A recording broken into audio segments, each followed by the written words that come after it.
வேலூர்ல car mechanic ஷெட்ல பயங்கர தீ விபத்து ஏற்பட்டிருக்கு. காட்சிகளை முதல்ல பார்க்கலாம்.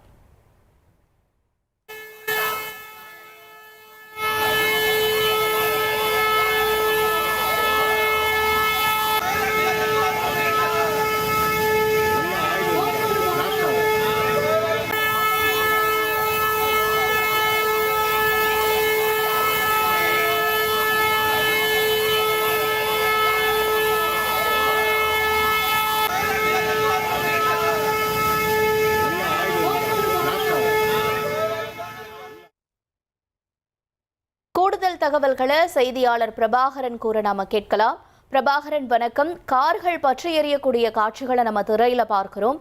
என்ன நடந்தது, மேலும் விவரங்களை பதிவு செய்யலாம். வணக்கம். வேலூர் காகிதப்பற்றை சாரதி நகர் பகுதியில ப்ளூ கார்ஸ் என்ற கார் மெக்கானிக் ஷெட் செயல்பட்டு வந்துட்டு இருக்கு. வழக்கம் போல அந்த கார் ஷெட் உரிமையாளர் நேற்றைய தினம் ஷெட்டை மூடிட்டு போன நிலையில இன்னைக்கு காலையில திறக்காம இருந்திருக்காரு. காலை 10 மணி அளவுல அந்த கார் ஷெட்டோட ஒரு மூலையில தீ பரவி இருக்கிறது. அந்த பக்கத்து வீட்டுக்காரர் பார்த்து தீயணைப்புத்துறையினருக்கு சொல்லியிருக்காங்க. தீயணைப்புத்துறையினர் வர்றதுக்குள்ளேயே அந்த தீ அந்த கார் ஷெட் முழுவதுமா மலமலன்னு பரவி இருக்கு. அந்த பகுதி முழுவதும் ஒரு இருண்ட புகை போல அந்த பகுதி காட்சி அளித்திருந்தது. தொடர்ந்து தீயணைப்புத்துறையினர் அந்த தீயை அணைக்க முயற்சி பண்ணாங்க. இருந்த போதிலும் தீயை கட்டுக்குள்ள கொண்டு வர முடியல. அந்த ஷெட்ல பாத்தீங்கன்னா நிறைய சொகுசு கார்கள் நிறுத்தி வைத்திருந்தாங்க. கிட்டத்தட்ட 10க்கும் மேற்பட்ட கார்கள் நிறுத்தி வைத்திருந்தாங்க. இந்த தீ விபத்துல 3 கார்கள் முழுவதுமா எரிந்து சேதமா இருக்குது. எஞ்சி இருந்த அந்த கார்கள் எல்லாம் வந்த ஊழியர்கள் உடனடியாக அந்த கார் ஷெட்ல இருந்து வெளியே எடுத்துட்டு வந்தாங்க. கிட்டத்தட்ட 3/4 மணி நேரத்துக்கு மேல போராடி அந்த தீயை தீயணைப்பு வீரர்கள் கட்டுக்குள்ள கொண்டு வந்தாங்க.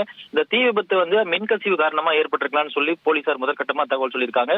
இருந்தாலும் இந்த சம்பவம் தொடர்பா வேலூர் வடக்கு காவல் நிலைய போலீசார் தீவிர விசாரணை நடத்தி வந்துட்டு இருக்காங்க. இந்த சம்பவத்தால அந்த பகுதி ஒரு பெரும் பரபரப்பான சூழல் நிலவியது. அஞ்சலி, உங்களுடைய தகவல்களுக்கு நன்றி பிரபாகரன்.